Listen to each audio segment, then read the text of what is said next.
truth about beer and... Sit back.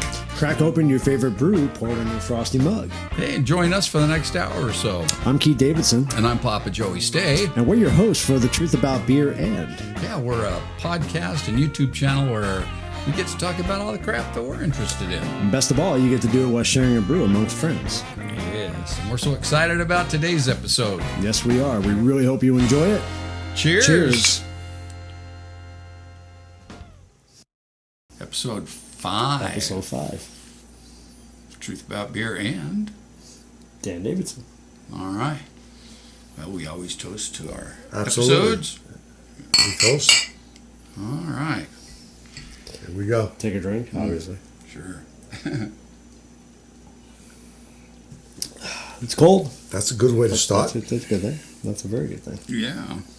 Yeah. Well, it's kind of cool. We had a little opportunity to sit down with Dan and talk about his books and Life experience. Yeah, all kinds of fun stuff. Well, there's a lot of history when you get to be my age. Why don't you tell us a little bit about yourself? Okay. First of all, it's nice to be here tonight.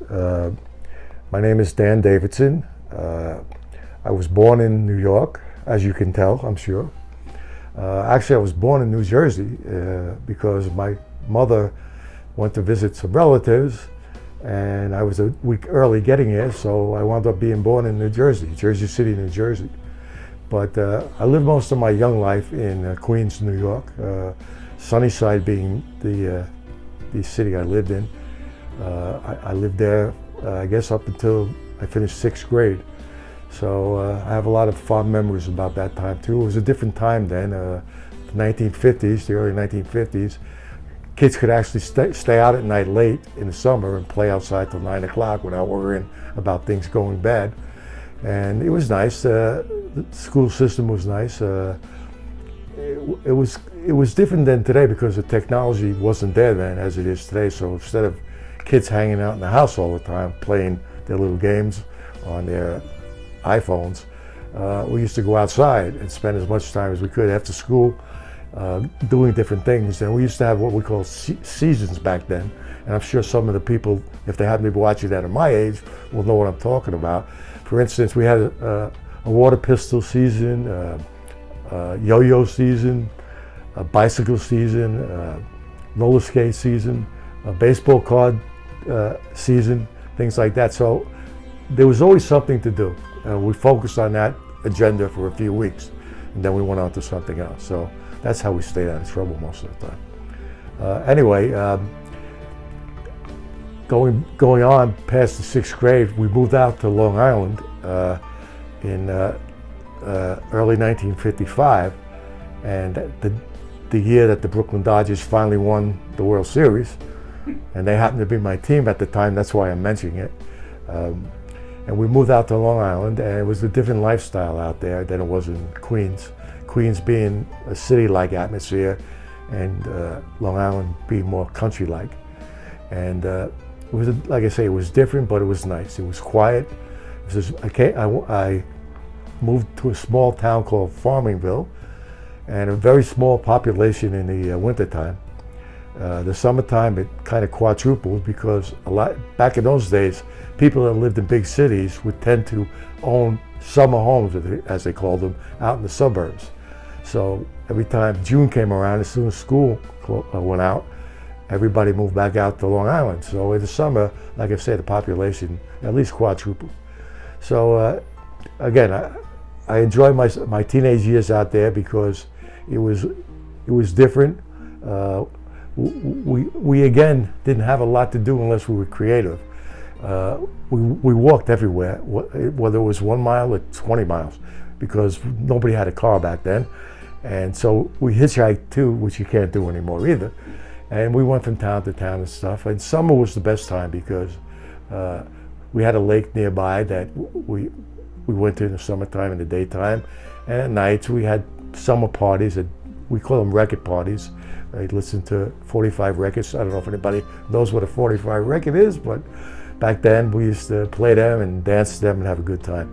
Anyway, I graduated high school out there and immediately went into the military. At 17 years old, I needed my mother's signature to get in, and she was reluctant, but I finally convinced her to sign me in. And I joined the Air Force, and I spent 4 years in the Air Force. And we'll pick up on that perhaps later, I don't know, but that's when I met my co-author, who we're going to talk about with the books later. We served together in South Korea, and that has a lot to do with my later years of life. But you know, getting back to what I was saying, I spent the 4 years in the service, came out, met my wife when I first got out, and we got married shortly after that. She was young when we got married. I was only 22, and I believe she's going to kill me. I believe she was 18 and 19, and we got married, and we lived in Queens again, where I originally came from, but this time we lived in Jackson Heights. Jackson Heights was very similar to Sunnyside, but a little bit more upscale at the time. I don't know what it's like now, but at the time. And so we had an apartment there, and we had 2 children in the first 3 years we were married. And then we decided to move back out to Long Island, where it was peaceful and quiet. We went back out there, and then we had our 3rd child, and we bought a house, and I went to work for a large Fortune 500 company as their corporate security director, and I spent 20-something years with them before I decided to retire and pursue my dream career, which is writing. I love to write. I love to write historical fiction mostly, and I finished 2 books, as they say, we're going to talk about, and that's what I'm able to do now that I'm retired. I can write. Well, I want to thank you for your service, by the way. Thank you. Yeah, I have a son also in the Air Force now. My father was retired Air Force. Oh, okay. Family thing then. Yeah. Okay. I almost joined the Air Force, and music got in the way again. Okay, well, that's understandable. Maybe not such a bad thing. Yeah. Well, when would you have gone in? I can tell you. I would have been retired about 10 years ago. Yeah, but would you have been in during the Vietnam War? No. Not quite. No, it was right after. It was, Because 75 it was over, so. yeah. No, it was early 80s. Oh, okay, yeah, so. Yeah. It was right when all the air traffic controllers went on strike. Yeah, early 80s, right? Yeah. And so I was going to join and get into that field. This is what I had planned. But to get to that class, I had to at least earn an E80 on my test, and I ended up with a 79. Missed by 1 point. Missed by 1 point. That hurts. And so they said, well, we could put you in as send you to mechanic school, work on jets, or you could go into the food service. Be a cook, or be in the military police. Yeah. That's always a choice. All those fun things. And I thought, gosh, that's just not what I wanted. No. And so. Were you gonna do Air Force? That was your. Yeah, it's a family thing. So. Funny, when I went into, and of course, I'm dating myself, but I actually went in 1960, and when I went in, for some strange reason, they needed a lot of certain 2 categories, and a lot of guys that I went in with scored very high on their aptitude tests. I scored in the middle, but some of them scored very high, and they should have went into things like you were talking about. But for some reason, they had a shortage. And what they did, the first week we were in basic training, they came through the barracks, and we were lined up on the right and the left of the bunks. And the sergeant came in, he goes, everybody on the left is going to be a cook, and everybody on the right is going to be in a military air police. So I happen to be on the right, which is good because I can't cook worth a damn. So that's how I wanted to become a military police. So that's the way they did it back then. And, not all the time, but when they were short, that's what they did. But I was fortunate because I served from 1960 to 1964. So it was after the Korean War and right before the Vietnam War. Because the Vietnam War officially started like in late 65, early 66. We were there before that, but officially. Right. So I just missed it, which, I was lucky. because it was an ugly war. So we lost a lot of good men, but you know, like I said, I was fortunate. But those experiences inspired a lot, though, it sounds like. Yeah, it did. Well, it's life experiences. I mean, I was 17 when I went in, so what did I know? You know, my whole life surrounded a small town on Long Island, and you know, high school and sports and girls and nothing much else, and you know, maybe a couple of beers now and then. But no, I mean, it was a great life experience, but it had its moments because I spent a lot of time overseas too. I was stationed in Ohio, and a couple of you know, crazy things happened when I was stationed in Ohio.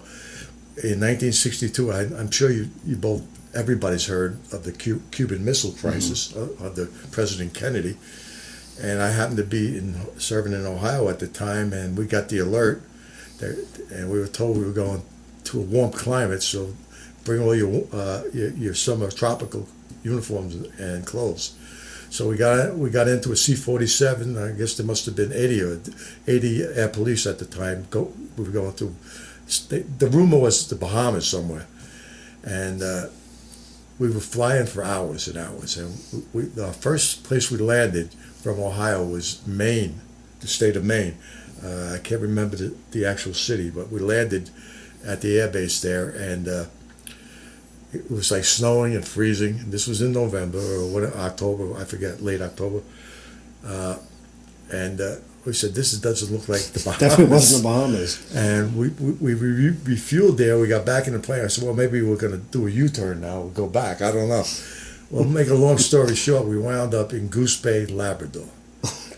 It was freezing. It was cold. It was dark most of the time. There was about 2 hours of sunlight a day, because in the winter there, it stays dark most of the time. I guess the way the sun revolves around the earth, or the earth revolves around the sun, whatever the case. That particular time of year, it's dark more than it's light. So needless to say, it was freezing, and it was dark all the time, and miserable. And we spent about 40 days there before we finally went back. And it was probably the 40th worst days of my life. In fact, I think we actually wound up spending Thanksgiving there and eating our Thanksgiving dinner in an airplane hangar, because we were working that particular shift. And yeah, it was a wonderful memory. What are some of your favorite and most memorable experiences with writing your books? Well, that's a tough one, because I guess I have to go back in time again, if you forgive me. When I was in 9th grade, I was only an average high school student. I mean, and I'm giving myself a little bit of pat on the back for that. It was really probably a C+ average, but I happened to be really good in English literature and American and world history. I always did well in those two subjects. And when I was in 9th grade, we had an English teacher that wanted us to write a short story on anything we wanted to write. So I said, oh, what the heck, I'll try it. So I wrote this short story. It was sort of like a war story, if you want to say it, for lack of a better description. But it turns out at the end, the young boy was just having a dream. But I wrote the story, I handed it in, I go, I'll be lucky if I get a C on this one. And he called me up after class to talk to me. I said, oh boy, this is not good. And he said to me that you really should consider a career in writing. I said, what? He says, you write like you've been writing for years. He says, your description, your character description, your overall story structure, everything is really way above your age right now. So you should really focus on writing, whether it's for newspapers, for fiction, whatever you want to do, but you should really think about it. So yeah, okay. But like all 9th grade kids, I blew it up. I go, yeah, sure, right, okay. So made a long story short, I didn't follow up on that right away, and kind of regret it now, but I didn't. I did try it a few times as the years went on, my hand at writing something here and something there, but I never finished it. I never followed through on it. Didn't have the confidence. I always worried, what is somebody going to think if they read this? It probably stinks, and some of them I'm sure did. But anyway, I didn't follow through. when I first the first time I really considered writing at all again was when I was living out on Long Island with my 3 sons and my wife. I decided to try my hand at writing screenplays because I was a big movie fan for years. I said, this has got to be easy. Write a screenplay. I can just tell a story and write a screenplay. Well, actually, it was easier writing the screenplay than trying to sell it because it's a very tough market. It's almost impossible to break into unless you know somebody or you have an agent or something that can help you along. It's very, very tough, and rightfully so. I'm sure they get inundated with hundreds and hundreds of scripts every week. So it's really a tough thing. So I just I wrote my first screenplay on the actual story I turned into a novel, my first novel, Butterfly Wish. I wrote it, sent it away to Hollywood, sent it away to certain agents, and I got a couple of nice rejections back, but I never got anywhere with it. So I put it kind of to the side, worked out a few other screenplays. Make a long story short, later on, I guess it was around 2012, I'm on the internet and I see a contact I haven't seen since 1966. And that was my friend who served with me in South Korea, Richie, my co-author. He got a hold of me through the internet, and I couldn't believe it. I was shocked. And we wound up meeting in Las Vegas, which I happened to live at the time. And we spent 4 of the greatest dates together, going over the memories and all that. And while we're talking about all that, I told him, I wrote a story about our time in Korea called Butterfly Wish as a screenplay, but it never got anywhere. I said, it's almost impossible to sell a screenplay. So he goes, well, why don't you write a book? I said, well, I don't know how to write a book. I said, I'm lucky I figured out how to write a screenplay. So he goes, well, why don't we try it together? So I said, well, you live in Brooklyn and I live in Las Vegas. That's going to be a little hard. Well, we have a computer, we have a telephone, we could do it. So we agreed to try it, and we did. He did most of the research, going back in time and everything, and I did most of the actual writing. But we kind of talked to each other almost on a daily basis. We consulted with each other on everything we did, and that's how we wound up writing the book Butterfly Wish. Well, let's talk about Butterfly Wish. Is that, Yeah, well, Butterfly Wish, it came about. Basically, I decided to write a screenplay early on about my experiences in South Korea when I was served over there, and it's listed as a historical romance. I could show it to you here, but it's more than that. It's actually a story about the clash of 2 cultures. Young men serving overseas for the first time in the Air Force, mixing and getting involved with South Korean people who had just finished a terrible war, and the country was struggling to survive. The economy there was no economy. People were starving. It was a terrible time for them. And we come over there, young people not knowing any better, a lot of money in our pockets. Money was the answer to everything over there.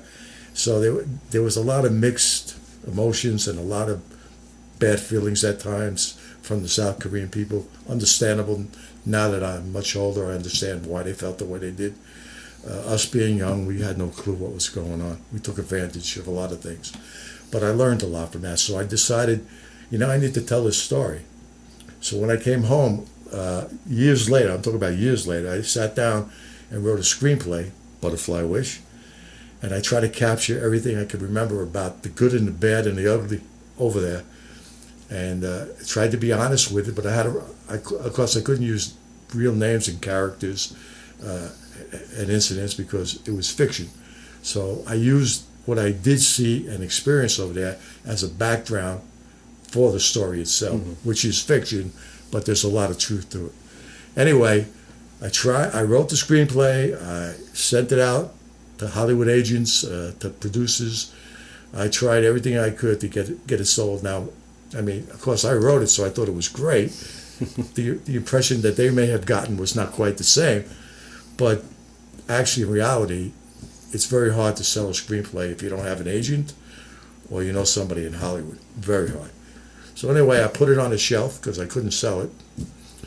And several years later, I happened to hook up with my old friend from South Korea, my co-author, Rich Marcano, and we communicated first on the internet and then by phone, and we decided to get together again. So he decided to fly out from Brooklyn to Las Vegas, where I was living at the time, and we spent 4 days together, having a reunion of sorts, going over all the crazy things we did.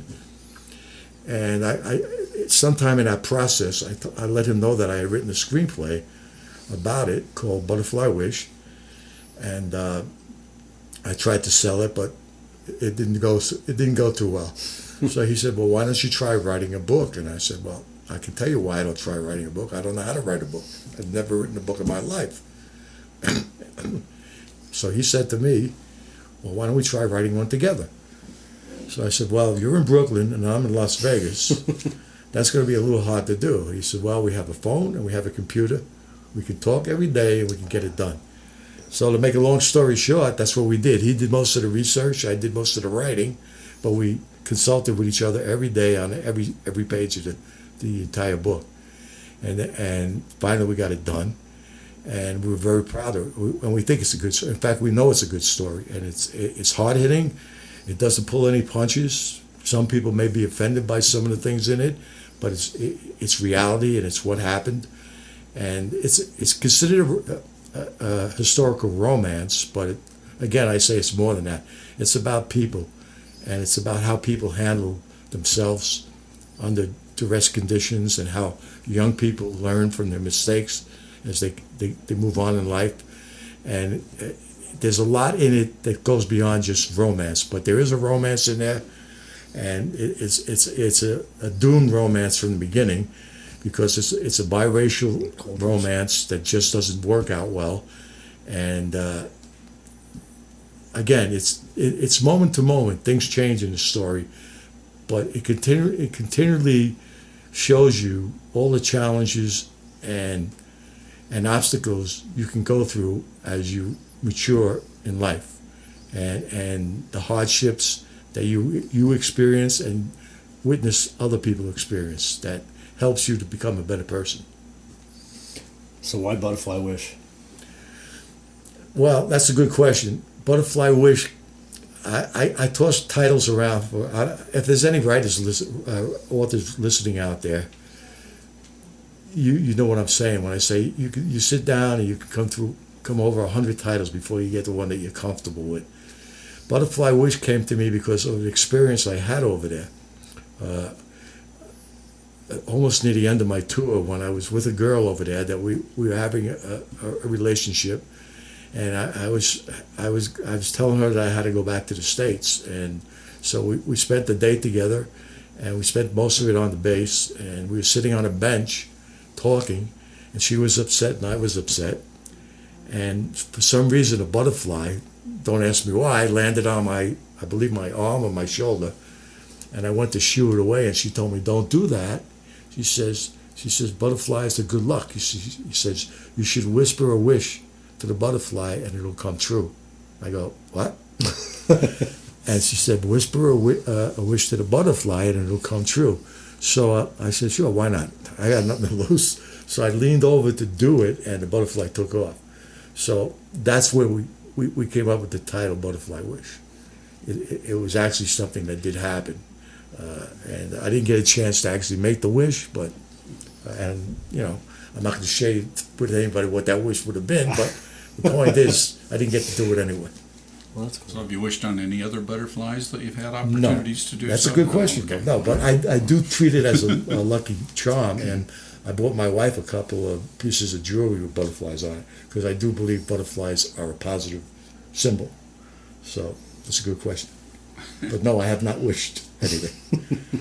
And your books are available on Amazon? Amazon, Barnes & Noble, Kobo, just about every known book site. You should be able to get them on. I have a second book out, just came out now. It's probably more to your liking, because I know you guys like paranormal stuff. Mm-hmm. It's a paranormal romance. It's called Twice Upon a Time. It's about time travel. It's about an older couple who hook up again when both their spouses pass away, they hook up again, and actually, I guess it's to simplify it, they were sweethearts when they were in high school, but it didn't work out. So he went off on his own and went to another state, and she stayed and married a local guy. But 50 some odd years later, when both their spouses pass on, they wind up hooking up together, and they find a way to go back in time. I don't want to get into that because then I'll tell you the story. They find a way through the help of a young lady who seems to have this magic ability to transfer time from the present to the past. And they choose to go back and start all over again where they left off in 1960. And it starts out that things go really well for them, but it doesn't quite work out the way they planned. And it sort of turns out to be a cataclysmic event for both them and the elder couple who still remain behind. And that's where it gets a little bit complicated, because the way it was done, the time travel, they had the ability to travel back in time in a spiritual sense. Part of their souls went back to the past, but part of their soul remained in the present. So there was actually a present of now and a presence in the past of both people. And the story shows how life mirrors itself no matter what you do. And it also shows that no matter what you want to do to try to change things, destiny is destiny. And whatever is supposed to happen does happen. So in this case, it happens both to the older couple and to the younger couple. Oh wow! But it's quite interesting and quite remarkable. And if something like that could happen, I think a lot of people would consider doing it if they could, because we all made mistakes. We've all had regrets. No. And if there's a way to do it over again, as I call it, do over in life, a lot of us would take that. Not everyone, but a lot of us would take that opportunity. So I think anybody that reads it will find it quite fascinating. That does sound really good. Well, this is a fun one here, because Keith and I are kind of fascinated with paranormal experiences. Understandable. And so, have you ever had any paranormal experiences or things you can't explain that? I can't speak for myself, but I can tell you two interesting stories. Oh, would love to hear it. They involve my mother, who's passed away many years ago now, or at least almost 20 years ago. All the children and the grandchildren used to call her Ami, instead Amar or Ami. I don't know where it comes from, but that's what they called her. And after she passed away, about a year after that, my youngest grandson at the time, Noah, was telling people that Ami was visiting him at night. And we would go, first of all, he was too young to even remember her. Not the name either, right? And to know the name. So we go, what are you talking about, Ami? He says, yeah, she comes to me. I see her at night sometimes, and she comes to my bed, and she touches me, and we talk. And I said, well, are you afraid of her or anything? He goes, no, and she's fine. And I said, have you seen her more than once? He said, yeah, I've seen her a few times. And she told me she'd always be around if I needed her. So I said, okay. What am I going to say? I think he was like 7 or 8 at the time. But he had been seeing her for a couple of years already. So he didn't share it with anybody until we were talking about it one day, and he heard the name Ami. Amar, or whatever it was. Actually, he heard the name Amar, and he said, is that the same person as Ami? That's how the whole thing started. Wow. And yeah, it was kind of weird, and it kind of freaked me out and freaked everybody else out, because he wasn't the type of kid to exaggerate. He was very on point with everything he did. He still is. He's in his 20s now, but he's still on point with everything. So he's not one of those, I could name other children in my family that aren't on point, but he was one that was on point. Anyway, that's one particular story. And another story involving my mother again, Ami again, was with my twin grandchildren that live in New York. When they were about 5 years old or 6 years old, they started talking about her, both of them. And they were telling us things that they couldn't possibly know, because they weren't even born yet when she passed away. I mean, they were born years after she passed away. So how they knew this was unbelievable, but they were describing her. They were describing, they were saying what she was saying to them. I mean, it was all very general stuff. It wasn't, just that I love you and I'm always here for you, and I wish it could have been there and stuff like that. I don't remember. I wish I could remember exactly what they told me, but I haven't spoken to them in quite a while, so I don't remember exactly what they said.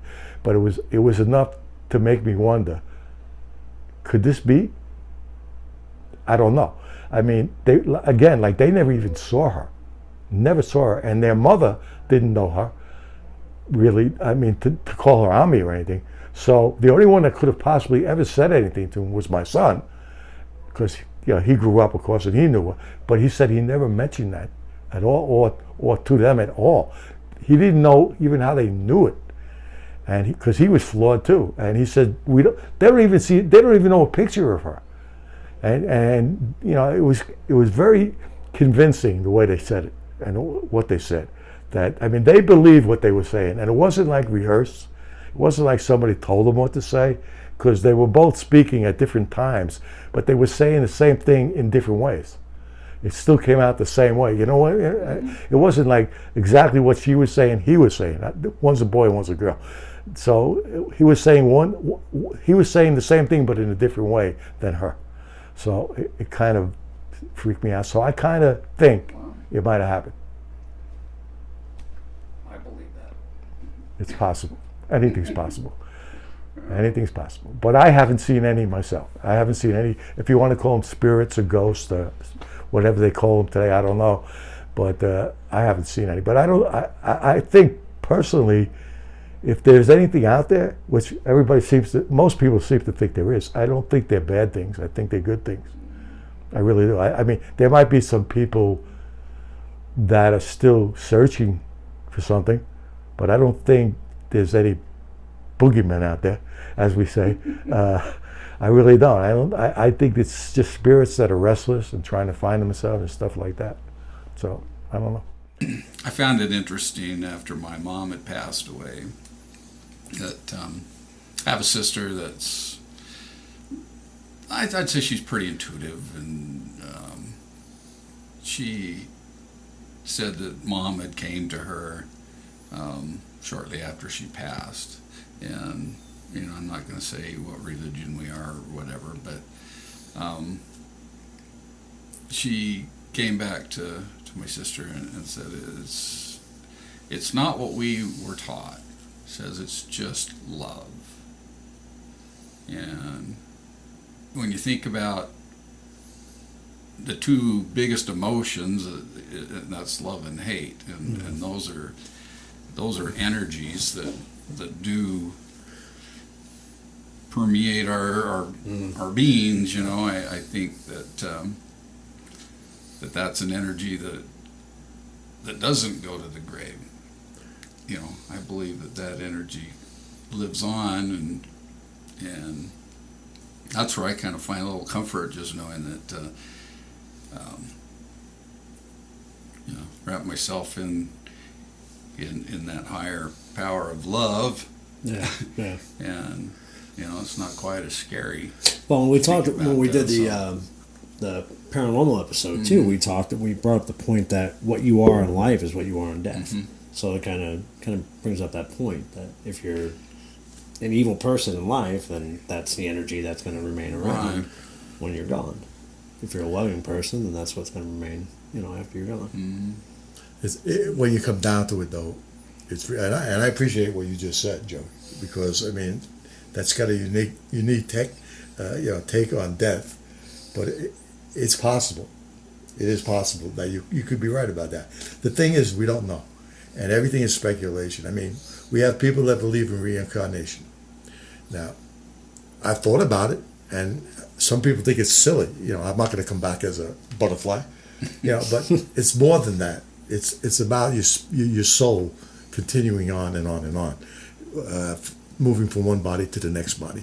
how that happens, the process, I have no idea. But there's a lot of people, and billions of people that believe in reincarnation. So who's to say it's not possible? Maybe it is.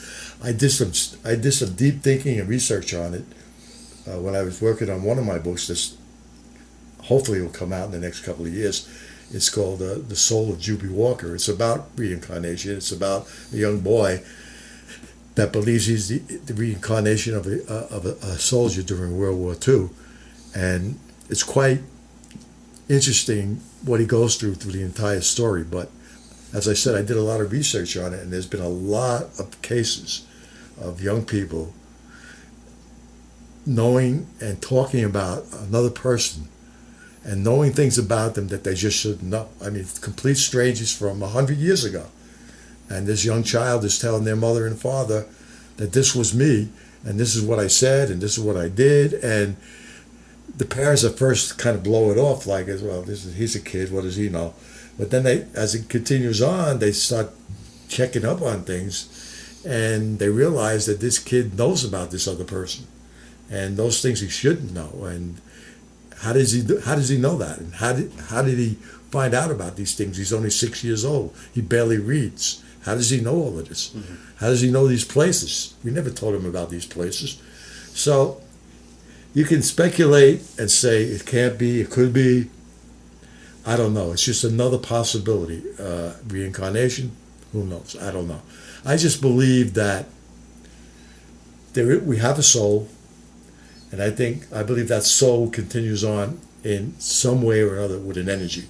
I don't know if we just remain a soul, a free-spirited soul in a pleasant environment, or you can call it heaven, or you can call it utopia, whatever you want to call it. But I believe that the soul goes on after the human being passes away. Where it goes, I have no clue. That's just my feeling. I believe that the soul goes on forever and ever. And if it does reincarnate into another human being, well, that's one way I guess you could look at it. I don't know. I just know that believing that gives me sort of a comfort about death. And, as you get older and the Grim Reaper starts getting closer, you think about it a lot more. But I thought about one thing, and it's interesting that we're talking about this now. I just thought of it now. I've been really preoccupied with death since I'm a young teenager, maybe 12 or 13 years old, walking down the streets in a summer night and things like that, thinking about how long I'm going to live, how I'm going to die, where I'm going to die, things like that. And I'm saying, my grandmother always tells me, life passes you by quickly. Don't waste any time, because before you know it, you'll be old. And I used to say, sure, okay, whatever, But when you think about it, it's a very truthful statement. Life does pass us by quickly, and we do get old, suddenly find ourselves getting old. And all those things that I thought about then, I'm still thinking about today. Mm-hmm.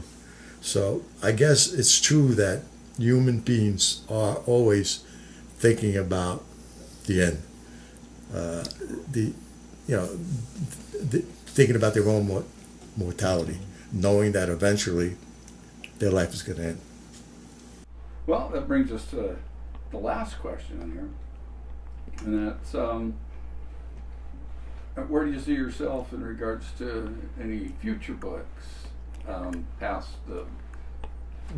Beside the two I just spoke about. Yeah. Well, I'm just about finished with my third book, but it's not a novel. It's a novella, which is an abbreviated novel. It's less than, I think now if anything under 50,000 words it's a novella.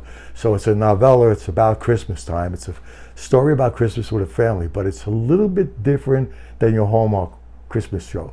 It's not bad or anything. It's just a little bit more of an adult theme on a family and what they go through at this particular Christmas time.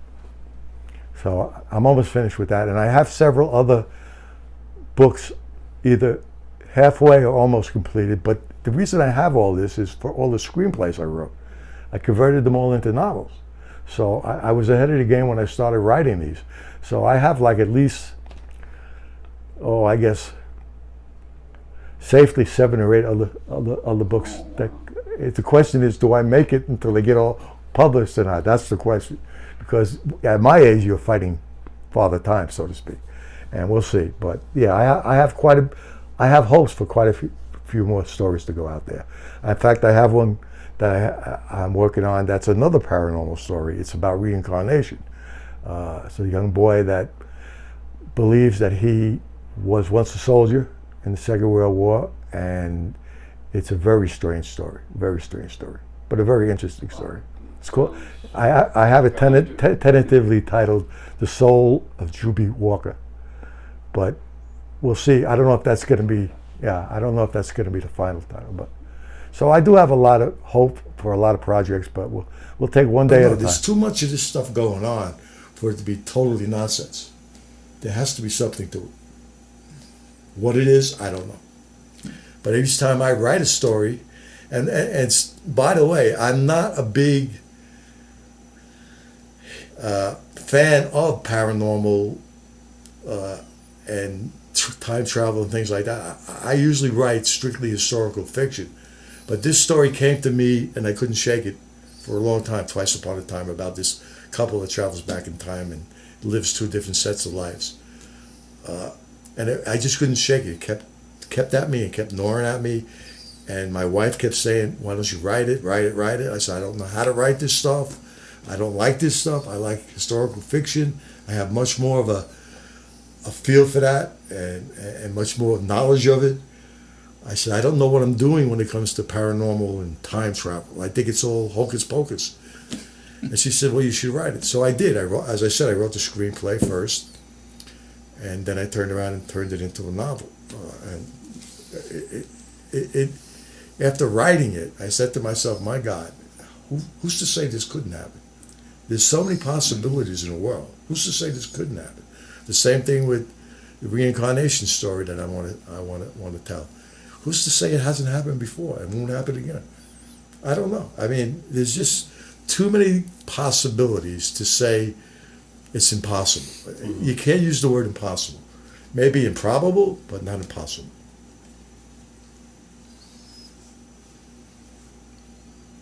Well, I'm not going to say it's impossible, that's for sure, especially after what we experienced. Yeah, again, you guys went up to that jail and everything, and some of the feelings you had there. I mean, I would have been out that door It felt myself. real. It felt real. Yeah. It might have been 100% coincidence, but Or it could have been mind over matter. It could Sure. have been suggested, but could have doesn't mean it wasn't. Right. Yeah, Right. could have doesn't mean it wasn't. Everybody can explain. Everybody explains away impossible things by saying it's impossible, but you can't explain away things just by saying that. I mean, you have to be able to come up with a definitive negative to what you've experienced in order to say that didn't happen. And then the only way you can do that is by proving that it didn't happen. And how do you prove that? It's very hard to do that. But I think society in general is proof based. Like they want to see something before they're going to believe it. You know, they're not just going to take it on somebody's word. They want to see it happen for themselves. The doubting Thomas, St. Thomas, that's where it all started. Once he doubted the reincarnation or the reappearance of Jesus after death, and he didn't believe it until he felt the wounds in him and things like that. That's where we got the term doubting Thomas. We're all doubting Thomases. We need to see proof in order to accept it. But I think life is bigger than that. I think life is too complex to explain. Too complex. How do people die on an operating table and experience things? They come back and they're so sure about it, and they're so honest about it. Who's to say they didn't experience that, didn't see that light at the end of the tunnel, or whatever else things, or dead relatives, or whatever the case may be? Who's to say? How can we say that they're lying? How can we say that they didn't see that? We weren't there. Maybe they did. no. That young boy, they just made a movie about a couple of years ago. Was it Something with heaven in it. Heaven Can Wait? Was it? No. I don't remember what it was. A Heaven story. is Real. Heaven is Real was the book. Heaven's Real. And the something. movie. Right, They made a movie on it. Right. Yeah. I mean, what did this kid make it all up? Right. I don't He think was a so. young kid too. Yeah, he was a very young child. Right? I mean, there's just too many unexplained things I'm not saying you should believe it all. I'm just saying you should keep an open mind about it, because in the end, it could all come out to be true. You don't know. You don't know. All I know as a person, like I say, I believe the soul goes on forever. I'd rather believe in something than nothing, because if you believe in nothing and you pass on, I mean, you're gonna have a problem with whatever's gonna happen after that, because you were a non-believer. Yeah. At least if you were a believer and nothing is at the end, you've lost nothing. So having faith, it doesn't cost you anything. Right. Pretty much. I mean, that's a terrible way of putting that, but having faith is better than not having faith in something. And like I say, I'm not questioning religion. I don't even want to get into that. Everybody can believe what they want to believe. I respect everybody's religion. And I even respect people that don't believe. You have a right to feel that way. But I'm just saying, I think you're better off having some sort of faith in something than not having anything, because not having nothing has to make you feel a little bit like an outsider. Just my opinion. True. Well, we're talking about the beer we're drinking tonight, Pabst Blue Ribbon, which I'm sure everybody's heard of. And I was trying to find a beer that I could kind of introduce as a New York beer here, but unfortunately, the famous beers of the 1950s that I wanted to talk about are no longer available, at least not locally here anyway. So we decided on Pabst Blue Ribbon because during the 1950s it was a well-known beer across the nation, but in New York it was popular because most of your sports shows, the boxing events, things like that, golf tournaments, they were all sponsored by Pabst Blue Ribbon. So it was quite popular in New York, but it was not one of the four beers that I wanted to talk about. I wanted to talk about Schaefer Brewing Company and Rheingold and Ballantine Beer and Rupert's Knickerbocker Beer. They were the four New York beers in the 1950s. Three of them were sponsors of the three major league teams that we did have in New York in the 1950s. The New York Yankees were sponsored by Ballantine Beer, and their sports announcer at the time was Mel Allen. I don't know if anybody's ever heard of Mel Allen, but he was great. He was a great sportscaster, and he used to use a famous slogan every time a Yankee hit a home run. He would call it a Ballantine Smash or a Ballantine Blast. That's the way he used to bring the Ballantine beer into the introduced to the audience. Schaefer Beer was the sponsor of the Brooklyn Dodgers, which was my team in the 1950s. And they had a giant, I'll never forget it, I used to go to Ebbets Field 2 or 3 times a year with my grandmother. And we used to always have bad seats, but that's beside the point. Out in right field, there was a big, giant Schaefer sign, Schaefer beer sign. And the word Schaefer has in it an H and 2 E's. So every time a Brooklyn Dodger would get a hit, the H would light up in Schaefer, and every time the opponents made an error, the E would light up. I don't believe they lit an E up when the Dodger made an error, but I'm not sure. Anyway, the third New York team at the time were the New York Giants, who played in the Polo Grounds, which was uptown New York by what they call Coogan's Bluff at the time, and it was a terrible, terrible ballpark. Very big and very gloomy. But that's where the New York Giants played, and they were sponsored by Rupert's Knickerbocker Beer. And Knickerbocker meaning, if you looked at the picture, it looked like one of these gentlemen from the colonial days back in the 1700s with the tricornered hat and the pants that came up halfway with the socks and buckled shoes. And that was a Knickerbocker person out of New York at the time. But they were the sponsors of the New York Giants. And the fourth beer that I mentioned, Rheingold, well, that was popular for its own reasons. Rheingold was a very popular beer, but people would tell you either loved it or you hated it. There was no in between. But Rheingold was popular because it ran a beauty contest every year called Miss Rheingold. And what they did is they would find 6 beautiful girls from somewhere, and they would list them on a ballot sheet, and they would have a big poster in every store that sold Rheingold beer, and on that poster hung a little pad, and you would pull off one slip of paper off the pad, mark off the box of the girl you voted for, and then place it in the seal box on top of the display. And someone came around, I guess, eventually collected all that data.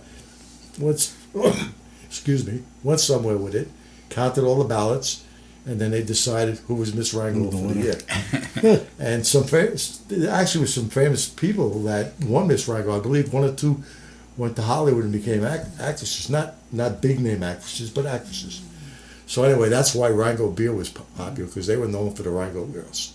But those were the 4 beers I wanted to talk about. 2 of them came out of the Brooklyn breweries at the time, which are now closed. And I believe one of them was in the Bronx brewery, and I'm not really sure where the 4th beer came from, but they were all New York, local New York beers. But they were all out of business now. But that's what I wanted to talk about when it came to the beers and why we wound up choosing Pabst Blue Ribbon. So are there any breweries left in New York? There are many breweries left, but most of them are like the breweries all over the country now. The microbreweries. They're more like microbreweries with restaurants with them, and try their own beers and stuff like that. There are not too many actual breweries that focus on one particular beer. There must be some around, but I'm not aware of them. I mean, I'm sure Budweiser still has one, and I'm sure some of the other big companies do. Maybe Carling's and a couple of those, but I'm not really sure how many are around, and I don't know if there's any in New York. There is a Bronx brewery, there is a Brooklyn brewery, but I believe they were all microbreweries. Oh, microbrews. I believe. I don't think microbrew became popular to what do we say, after the 1980s, I think, wasn't it? Well, it would have been whenever, I think Jimmy Carter's the one that kind of made it possible for people to start brewing their own. Moonshining and all that stuff. That's so he could sell the salted peanuts. Yeah. So, yeah, we're kind of hoping that, if you're watching, please subscribe to our podcast and YouTube channel. YouTube. That'll definitely help us. And those of you that already have, thank you so much.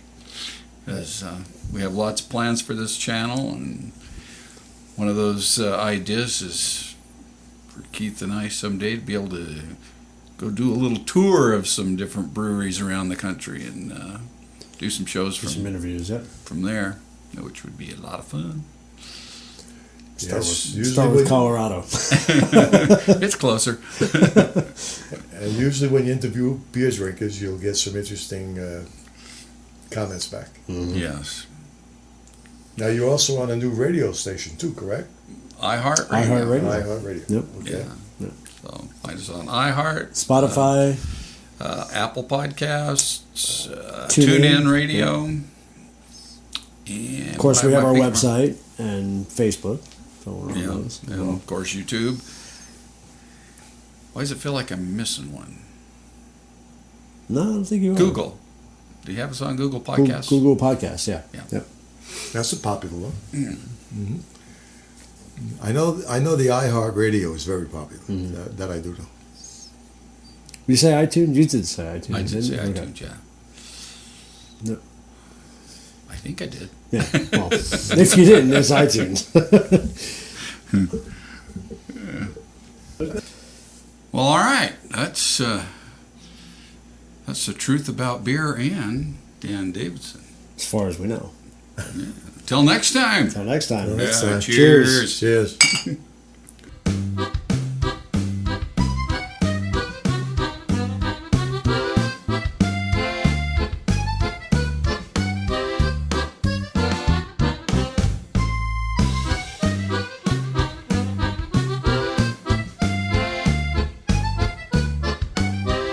Welcome to the truth about beer.